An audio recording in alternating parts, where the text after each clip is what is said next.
Welcome back to Gospel Chats with Ryan and Marshall, and Keely behind the scenes doing all the great work that she does. I'm And so grateful for Keely. yes, thanks for joining us. You ready to rock and roll? Absolutely. Okay, what do you want to chat about? All right. Well, we actually got a request from one of our listeners regarding a topic that they wish we would do. So, and we're super grateful for that. I mean, we love coming up with our own topics, but it's also wonderful to know what you want us to talk about. Yeah, what's on your minds, and we'd love wrestling with all of it. Yeah, and sometimes it forces us to do uncomfortable wrestling and things that are difficult, which is what we really should be doing. So we're super grateful for the request, and the request was to talk about divine identity and our divine identity and what that looks like. And I think this is such an important topic, and I was super grateful for that request. And so let's just dive into divine identity, if that's all right. Yep. Now, we can't do that, I think, without going to something that President Nelson's recently said to young adults. And he also posted it on his Instagram account. And so I just like to read what President Nelson said to start us off. He says, "Labels can be fun and indicate your support for any number of positive things. But if any label replaces your most important identifiers, the results can be spiritually suffocating. I believe that if the Lord were speaking to you directly, the first thing he would make sure you understand is your true identity. My dear friends, you are literally spirit children of God. No identifier should displace, replace, or take priority over these three enduring designations: child of God, child of the covenant, disciple of Jesus Christ. Any identifier that is not compatible with these three basic designations will ultimately let you down. Make no mistake about it. Your potential is divine. With your diligent seeking, God will give you glimpses of who you may become." Now, there's a lot to unpack. There's a lot there. And he said it so well, but there's a lot there. Yeah, and so that's some of the things that really jumped out at me is, number one, this idea of labels, identity, divine identity, and also for me, this idea of future identity, that the divine identity is not a limited moment in who you are right now. That there's that final statement he makes of who you may become. Yeah, so there's a linkage between identity and destiny. Yes. And I don't think we ever fully understand the true destiny unless we understand our true identity. Yes. They go hand in hand. And I think whatever identity we choose will ultimately determine Our destiny, which we often don't think about in the moment when we're choosing an identity, choosing labels for ourselves or what have you, that those labels have power and they can do things for or against us. Yeah. And it's interesting. So I started thinking just words. Again, we've been playing with words because words matter. Words matter. And definitions matter. So identity, as I just kind of wanted to go make sure that I was clear on identity, the first definition that came up for identity was identity is the unique set of characteristics that can be used to identify a person as themselves and no one else. All right. So there's your identity. And there's some things that are just, I think, inherent with identity. And then I think there's other things that we choose as identifiers, as labels, as he uses there. So it's interesting. And again, that can be good and bad. But I think identity, just in and of itself, it's interesting to think about just those inherent things that make me me. Yes. And then based on that understanding of what makes me me, what other identifiers or labels do I choose that seem to enhance that? Or again, it could go south and they could lead me astray from who I think I really am as a child of God. Right. And I think, like you said, this idea that there's something that make you you, and that's where choosing identity, choosing a label to describe my identity is so powerful, because whatever you choose and whatever you put out there has the power to both either expand who you are or limit who you are to a certain set of circumstances and characteristics. Yeah. Right there. And that's wild. One thing I've been thinking about as we've looked at this topic is just an idea of we look at this in juvenile justice all the time, in juvenile courts, is it's very based on some theories regarding what we call labeling. We work hard to not label people certain ways. So juvenile and juvenile court will never be labeled a felon or a misdemeanant or a criminal. It's not a criminal court.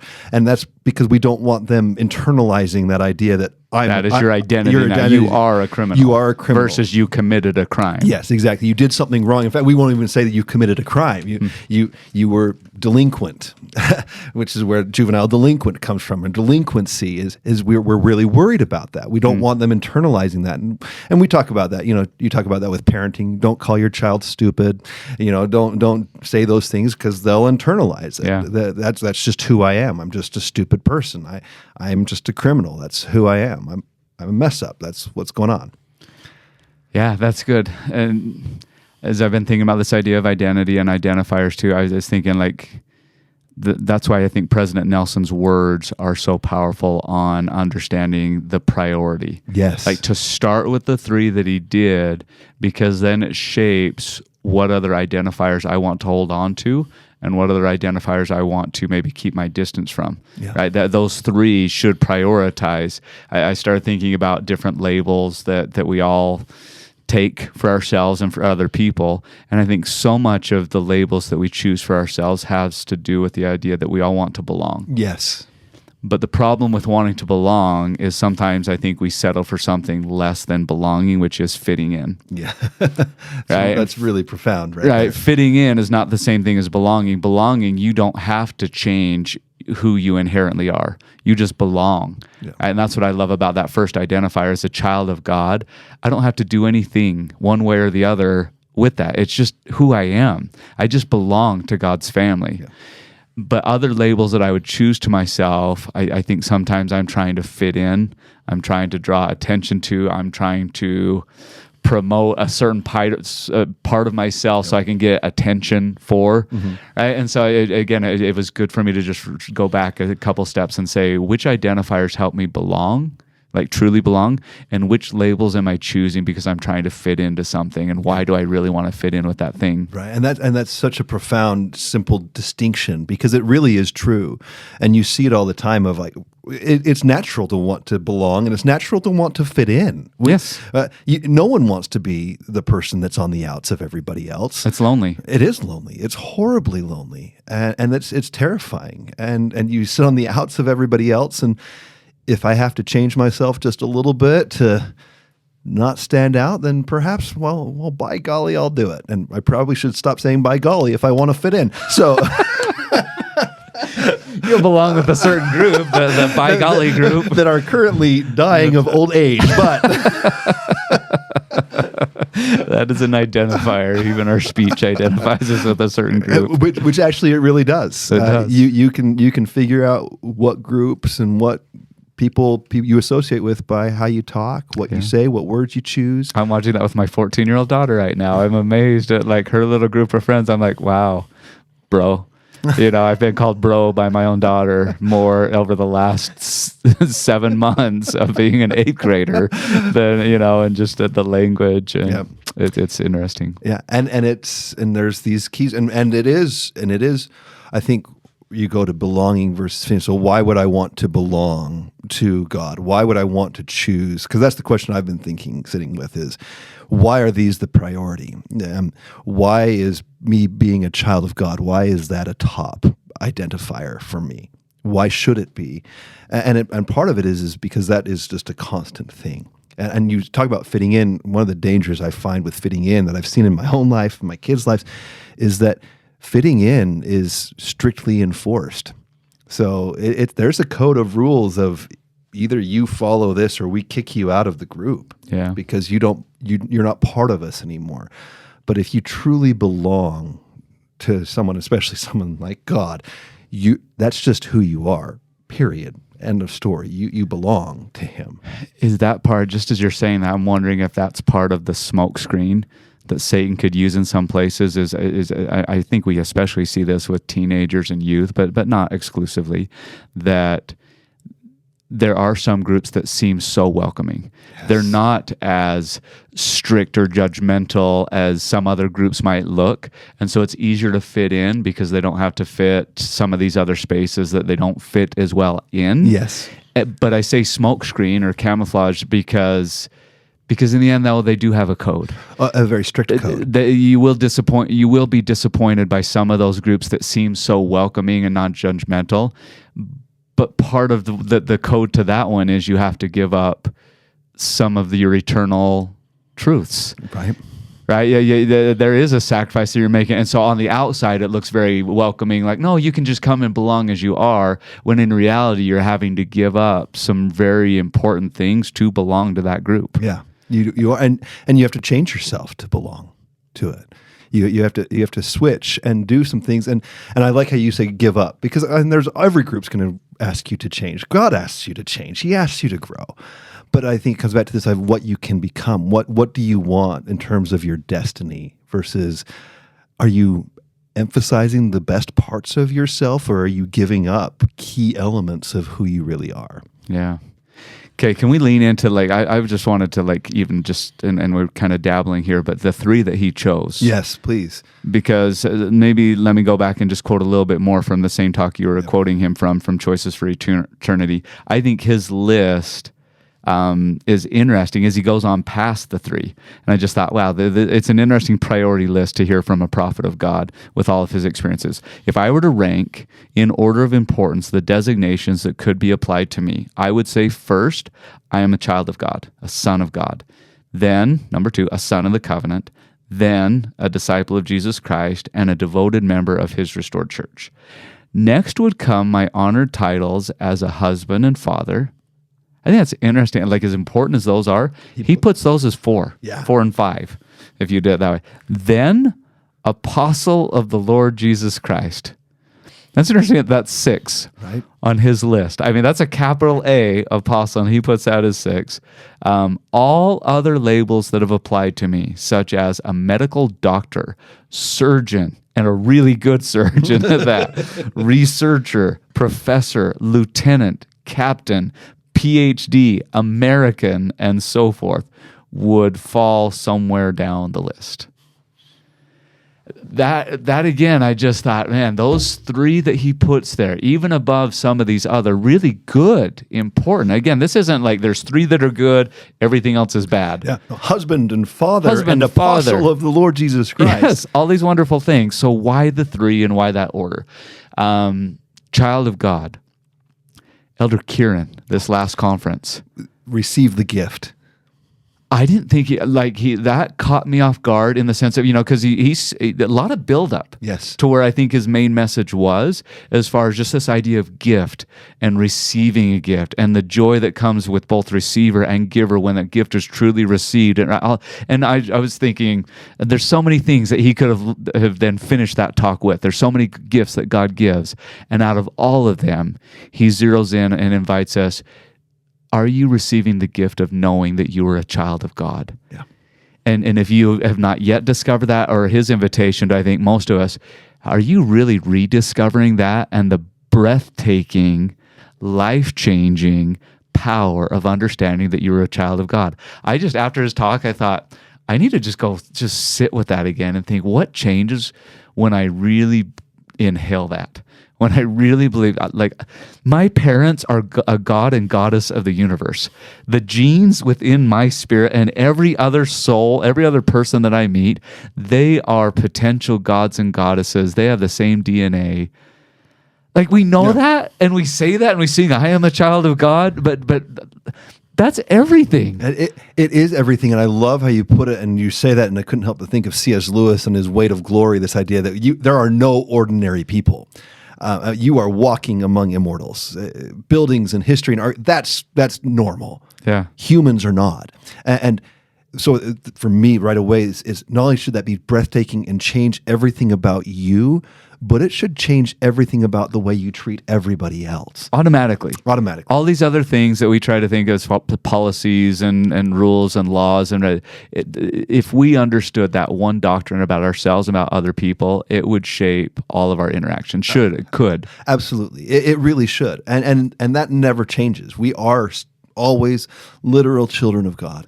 Which I wonder, and again, this took me years to really comprehend, as Latter-day Saints, our version of that phrase is different. Very. Very different, right? And so, like anyone listening, if you have not leaned into this and spent time visiting with other Christian denominations, like they might use that same terminology. They might even address God as a Heavenly Father, but it's always in the term of creation and creator. Yes. Right? The same way that an architect would design a building, an artist would paint a painting, right? That we are God's creations in the sense that He created us, but there's not that literal that He sired us. Yeah. Right? That we have heavenly parents, that we are literally have their DNA. That is Latter-day Saint restoration doctrine. Yeah.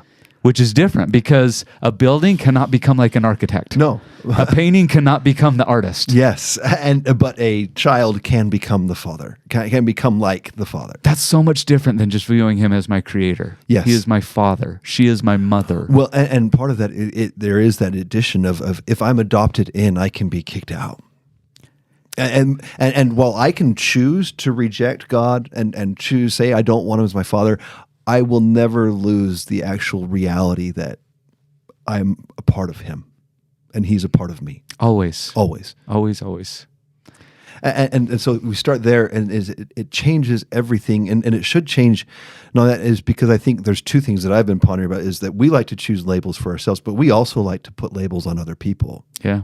And so I see President Nelson saying, put these as the top three. Well, we should be putting these as at least the number one is there is no choice involved. The other two have some choices involved. Yes. It's inherent. And so if I'm tempted and desire to like label somebody else, I need to repent and say, am I starting with, look at that child of God, and not in a look at that child of God, bless his heart type of way, bless their soul, but as a, that is a person of infinite worth right there, the end.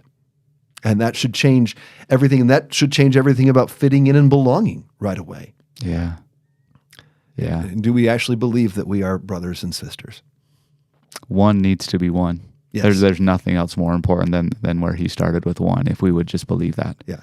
It's world shaking. I love that. I love it. Why two? Why two is two? Child of the covenant. For me, I want you to tell me what was in President Nelson's mind. So when I'm reading his mind, what I no, but as that, for me, it really comes down to almost something I just barely said, with this idea of like, we are children of God, and some of us may choose to reject him as our father, right? The scriptures talk about that, right? They've rejected me as their father. I love child of the covenant because it is, for me, an acceptance of the reality of my relationship, of he is my father, and I want him as my father, and I choose him as my father. Because those are different things. Like there are children all the time that choose to now distance themselves from their parents. So they are still children of those parents, but the relationship and the joy that could come from that deeper level is never there. Exactly. And so the covenant is our way of saying, I choose you. I choose you, and I want to learn your ways. I want to learn what makes you so good. And because I want to be good like you. I want to follow in your footsteps. I want to be your child. Again, that shapes so many then other decisions and labels and belonging, right? I belong. I belong because I'm his child, and I belong because I've made covenants with him that bind me to him. Yes. He knows that I'm trying to choose him. And so that starts to shape decisions in a crazy world that wants to give me a whole bunch of other labels. Right. And it solidifies things, because once again, priorities, like everything can disappear if I keep my priorities here. Because I think you look at the scriptures, right? You got Moses in Moses chapter 1, where he sees God and he gets this beautiful witness of the creation, and he gets called my son. You've been created in the image of the only begotten. You've got all of this. And then Satan, of course, comes up, and his first thing is, Moses, son of man, worship me. And Moses' response, I'm a son of God. Sorry, dude. Like, what do you have to offer? I've seen the real thing. This pales in comparison. I know who I am. Yes. And yet we do get to the point where Moses becomes afraid. He gets some things going on here. And I find that still is a massive attack that Satan throws at us, is if we truly know this first step, these first two steps, especially if I know that I'm a child of God and I choose him, boy, those are solid, but boy, if he can attack those and make us forget for a moment who we are or question who we are, or maybe this part of me is definitely not a son of God part of me. Like even if I can no, we do this. And that's where the weakness comes in. That's where the confusion comes in. And that confusion leads to all sorts of other major issues. In my view, in my experience, I would dare say the darkest times of my life are when I've been able to be the most confused about who I am. Yes. So thinking about the proclamation on the family. Yeah. And the clarity that we get there to try to so I think as a child of the covenant, what I begin to say and believe is, I believe what God has revealed about my identity, and I'm going to choose to hold on to that and not what the world is trying to teach me. And so this is the second paragraph. All human beings, male and female, are created in the image of God. Each is a beloved spirit, son, or daughter of heavenly parents, and as such, each has a divine nature and destiny. Gender is an essential characteristic of individual premortal, mortal, and eternal identity and purpose. There's so many other messages out there, right, that I could identify as something. Yep. But if I start with those first two, that I know that I am a child of God, and I choose to make covenants with Him and accept His gospel and to try to become like Him, then these ideas of gender and of marriage and of trying to keep covenants in a world that can be pretty wicked and harsh, those get more clear. Not easy. Not easy, because again, I am the first one to try to recognize that as far as biology and environment and mental health and so many factors where someone could wrestle with same-sex attraction, gender dysphoria, just other family dynamics that make life just hard and confusing. But that's where I think these identifiers, these true identifiers, give me that clarity to come back, okay, there's lots of voices and I have lots of feelings and lots of experiences, but these two should guide my thinking and my choices. And I love that. And I think it's so powerful because the voices out there are so loud for all sorts of things. And you brought up some major issues that we're facing in the world today that are a big part of most of our lives. And also, but just this idea of there's constant just this questions about who I really am, what should I really be doing? Is this but keeping that foundation changes everything. I like how you said it clarifies, but it doesn't take away the difficulty of it. There's still the wrestle. It's hard to be a human being. Yeah. And it's hard to make choices that feel like you're giving something up, because you're sacrificing something, and maybe even sacrificing a piece of yourself that you feel like I'm doing this. And so I love where you went there. So for me, and I'm going to throw this to you because this has been my experience as I get older, right? We're all old now, so we're bald and we're middle aged, past middle aged, because we're more than halfway to dying. But that was happiness. So, you don't plan on making it to 100? Come on. I really hope not. So I have plans. 85, healthy. If you're crabby now, I can only imagine you at 99. I'll be that guy in the nursing home. Oh my goodness! What would come out of your mouth at 99 with your bow tie on in that nursing home? That's terrifying. That's why I need to die early, so I can still go to heaven. But now, wow, we got distracted there. Okay. But I think for me, why I keep coming back to these first two is the older I get, the more I've learned that I have no idea who I am. That the person that I thought I was is not who I am. Like, does that make even any? Yeah, well, because I think we want to be a bunch of different things that seem. Again, it's either fitting in, or it seems more glamorous, or it seems more fun, or it's, and yet in the midst of all that, to kind of sort through the mess of what I thought I wanted to be and who I was, and to say, no, some of those things just really aren't me, and didn't help me, and they definitely didn't align with child of God, son of the covenant. Yeah. And so, I'm still trying to figure out who I am, who I really am. It's interesting because that question comes to me like when no one else is around. And we can throw it out to each other, but there's those quiet moments that I assume other people have. I don't. I have these moments every once in a while Or you just sit there, and maybe it's when you're looking up at the sky, or the TV's off, or I don't know. Every once in a while in quiet, I have to just kind of ask that soul-searching question of like, God, who am I really? Yeah.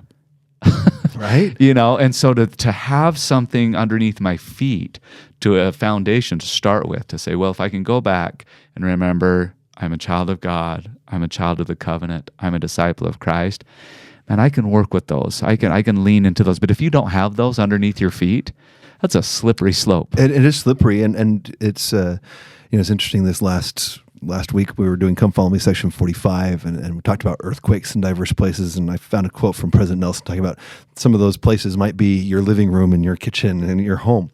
And the reality is slippery slope is, I think all of us are going to have earthquakes in our life where all of a sudden everything shakes, and it's terrifying, and you're like, wait, this is not who I thought it. Wait, who am I?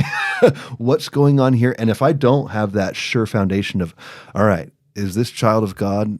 Is this child of covenant thing? It's really a quick and easy journey to be in a completely different location. Yeah. Let me share a story that hit hard for me. And it kind of brings in the third one, but I think all three of them are tied together as far as disciple of Jesus Christ. You might remember this one. Let me just find where it is. I put it here somewhere.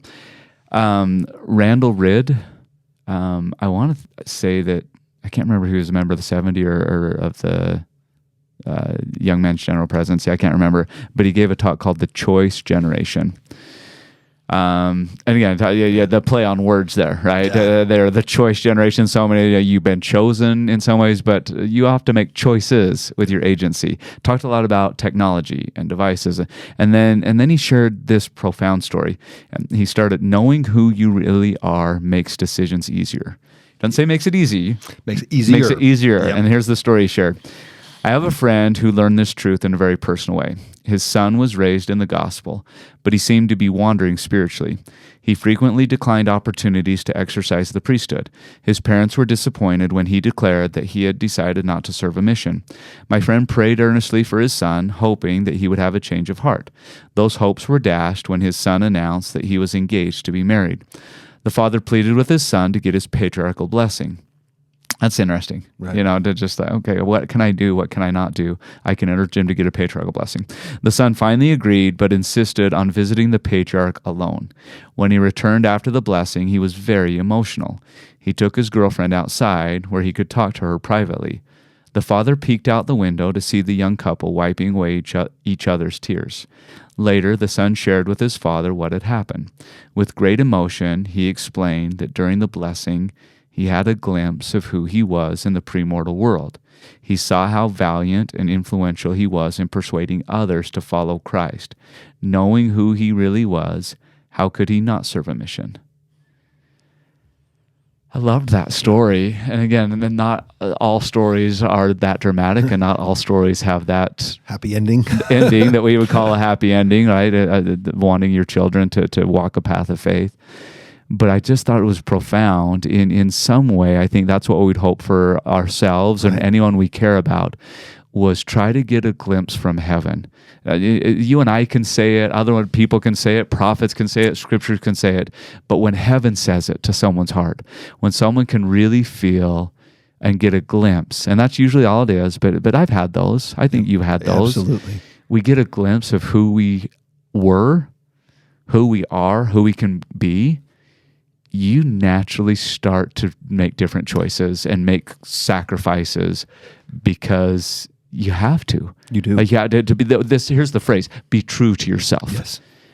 I'm okay with that, but we better be stinking clear on what we mean, what self we're talking about here. 100%. And it has to be those first three identifiers. It does, because everything else is transitory and can change. Yeah. And will change. And partly is, I come back to, because I love that story, because it happened when he goes there, and section 93 verse 24 is ringing in my ears, right? Truth is things as they were, as they are, and as they are to come. That it is this whole great thing. And I don't know the truth about myself. I know a little snippet about my life in 2025 in St. George, Utah, and some memories of the past, which are probably skewed, if we're going to be completely honest. I don't know a lot about myself. I don't know my future necessarily. I know through Christ I'm going to be saved and it's going to be glorious and lovely. I don't know exactly what I was like in the premortal existence. And so for me to say I'm going to be true to myself, or the phrase I hear from a lot of young adults is I'm going to be authentic. Yeah. I'm going to be my authentic self. It literally for me is fingernails on the chalkboard, because I just want to scream like, you have no idea who your authentic self is. And in two ways, partly is because you don't know your eternal self. And partly, and this is me being now an old crabby man, is that you're dang 20 years old. You have no idea who you are. I thought I knew who I was at 20 years old, and that's not who I am. Yeah. I'm just not who I am anymore. So now, again, I'm tying all three of them, but highlighting maybe this third one, choosing as that third identifier to place as number 3, a disciple of Jesus Christ. Is it more important than to be authentic, whatever that means, or is it more important to be a disciple of Christ in that moment? Right? And for President Nelson, it's very clearly disciple of Christ.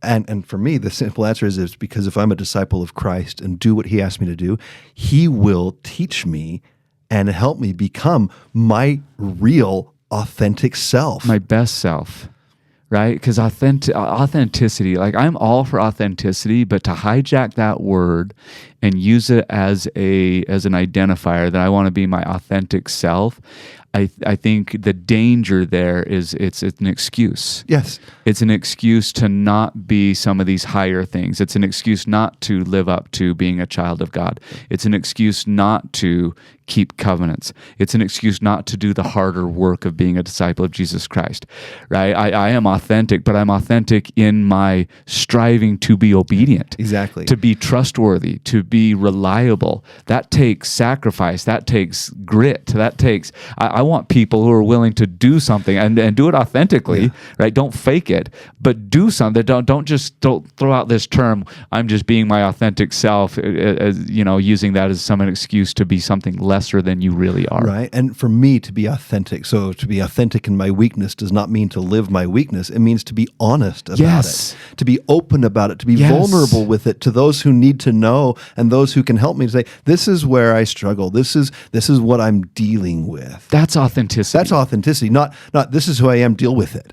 No, this is who I am, but this is what I'm dealing with, but I know I'm bigger than this. I know I'm better than this. And now I can rely on those first 3 identifiers, and because I'm a child of God, because I'm a child of the covenant, because I'm trying to follow Jesus Christ, he can help me. Yeah. So now I can be authentic. I can be real and honest about my weaknesses, about my struggles, about my sins, but to not stay there. Yeah. Right? These other identities about me are the whole point of holding on to those identities, because I can become more than my weaknesses. Right? And then we can push beyond some of these things that might pull us down. And once again, it's clarity, not easiness that we're dealing with. It helps me know what is the choice moving forward.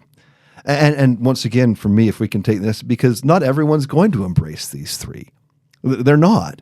They're not going to embrace child of God. They're not even going to embrace what God has said about them and revealed to them. But once again, if I embrace these 3, I now know how to treat people who have rejected these labels and have embraced a different label for themselves. Well, what do? Well, I better well be still treating those people like children of God and letting them know that they're loved and that they are always worthy of being loved, that they have a Father in heaven who loves them and people on earth who love them, no matter what. Those labels don't limit what I can do for the people around me who disagree with those labels. They enhance what I can do for them. I remember President Harold B. Lee would call it his as-if principle. He said, if you treat people as they currently are, they tend to stay as they are. But if you treat them as if they had already become their best selves, chances are they'll start to become a little bit more like that. Right. That's what I've always felt about my God. I've always felt that way about the Savior. I felt that way about my wife. I felt that way about my parents, that they saw good in me when I wasn't being good or whatever my choices were, and yet they treated me as if I was this better version of myself, and it does something to you. Like in some ways, it brings some guilt. On certain choices, it brought some guilt when people would see a certain version of me that was better than I was being. but over time, it has softened my heart to say, I wanted to be that. I wanted to become what they had already seen in me. And so that I would like, for me, I so want to offer that to other people because it's been so effective in my life. I want to see people as those true identities, as that child of God, as that potential God or goddess. And what they do with that is completely up to them, but I want to open up those doors of becoming their best selves that people opened up for me. Exactly. And that they can feel comfortable in their weakness around me, but also know that I have high expectations and love them. I want that deeply. And am I perfect at it? Of course not, because sometimes I'm a brat, because that's, I'm dealing with life. And it's Don't worry, hard. it's not your true self. It's not. I hope not, right? Right. Your authentic self is a brat, so just stay there. I know, and I hate that. But we're working on it. We're working on it, and I want it to change. I've a silly little example, but years ago when I was in a show and we were working through some character choices, right? And we started talking about deep things like you do when you're doing character work. But the question came up, was like, what's it like to be married for a long time? And who are you married to? And I made the comment just in passing, like, well, I'm not married to the same person I got married to. And everyone's like, what? What? Sue's not your first wife? And I'm like, no. Don't misunderstand. Don't misunderstand. But it was sort of an eye-opening for me that she's not the same person I married. And I'm not the same person she married. And what a tragedy it would be if after 25 years of marriage, if we were the same person that we were 25 years ago. I remember hearing, it was probably before your time, Kevin Bullock was the area director when I first got hired. And he just made some statement. We were talking about change and repentance and how it's such a beautiful, hopeful message. And he said, the worst thing that could happen is if I show up to my 50-year high school reunion and people walk up to me and say, well, Kevin, you haven't changed a bit. He said, that is my deepest fear. Like, I would be like the most heart-wrenching thing someone could. And he said, on my tombstone, underneath my name, if the only thing that was written on my headstone was, here lies a changed man, he says, I will have fulfilled the measure of my creation, kind of thing. And I just thought about that's the whole point. It is to change into who we can be. Right. Or else we become eternal Uncle Ricos. I'm just picturing him chucking the ball sideways now. I bet I can hit this over the mountain, right? Over the mountain. But we all know that person. And in some ways, we are all still that person, holding on to some aspect of ourselves that we just don't want to let go of. When our God in heaven, our Father in heaven, is saying, I know something different about you. I know something better about you. Let me tell you something better about you. Let me show you who you were. Let me show you who you can become. And I in preparing this, I couldn't help but think of the anti-Nephi Lehis in the Book of Mormon who change. They change dramatically through repentance. They change from murderers into the most forgiving, pacifist people ever. And one of the things they do is they change their label. They make sure that they let everyone know that they are not who they were, that their label matters to them very much. And in many ways, their label is, I'm a child of the covenant now. Yes. That's what they want people to understand at this point, that whatever we were before, we have chosen to be something more than that now. Yeah, there's that great quote from As You Like It, Shakespeare's As You Like It, where one of the bad guy characters who has a remorse of conscience and changes in the fifth act makes the simple statement of "'Twas not I, or 'tis not I, but 'twas I, but 'tis not I." Sorry, Shakespeare. Get your twas and twizzes. Yeah, anyway, I ruined it. I'm not who I used to be. Thank you so much. Dang it, I was going to be all profound in Shakespeare, and I just was stupid. Another one of my authentic self moments. So I love your authentic self. It's my favorite. But there's so much power in that. But once again, part of, for me, divine identity comes back to, we need to choose, but we also need to let other people make their changes and their choices. And if I am going to see someone who is different now and reduce them to who they were when I knew them first, then I am, a minion of Satan. I'm definitely not living up to my divine identity if I don't treat them with their divine identity. Let me just share one last thing, and then you tell me anything that we haven't said yet that you want to say. years ago, and this one's an older story, so this comes from way back from Elder Featherstone, and a story he shares about King Louis XVI. Many years ago, I heard the story of the son of King Louis XVI of France. King Louis had been taken from his throne and imprisoned. His young son, the prince, was taken by those who dethroned the king. They thought that inasmuch as the king's son was heir to the throne, if they could destroy him morally, he would never realize the great and grand destiny that life had bestowed upon him. They took him to a community far away, and there they exposed the lad to every filthy and vile thing that life could offer. They exposed him to foods, the richness of which would quickly make him a slave to appetite. They used vile language around him constantly. They exposed him to lewd and lusting women. They exposed him to dishonor and distrust. He was surrounded 24 hours a day by everything that could drag the soul of man as low as one could slip. For over 6 months, he had this treatment, but not once did the young lad buckle under pressure. Finally, after intensive temptation, they questioned him. Why had he not submitted himself to these things? Why had he not partaken? These things would provide pleasure, satisfy his lust, and were desirable. They were all his. The boy said, quote, "I cannot do what you ask, for I was born to be a king." I've thought about that. I want to continue. That to me captures so much of why President Nelson said what he said about these three identifiers and the priority that they should take above any other label. When I understand that I was born to become like my heavenly parents, that I am literally a child of God, a son of God, I can't partake of some of the things of this world. I don't want to. There are bigger, better, higher, holier things. And that changed my life. When I realized that God had more in store for me because I really am his child, that changed me when I was 17. Yeah. It still changes me when I remember it. When I forget, then I worry about other labels and try to identify myself as other things and try to fit in. But when I remember that I was born to be a king, the things of this world just do not appeal to me the same way. Yeah, I love it. Thank you. Labels matter, and they do. And President Nelson started by saying they can be fun. They can do good things, but they should never take away from who you really are. And God's the one who knows who you really are. My deepest unhappinesses in life have come when I've forgotten who I am, and my greatest joys have come when I know exactly who I am. Well said. Well said. Thank you, Ryan. Thanks for the chat. Thank you. Thanks for joining us, and we'll chat with you next time.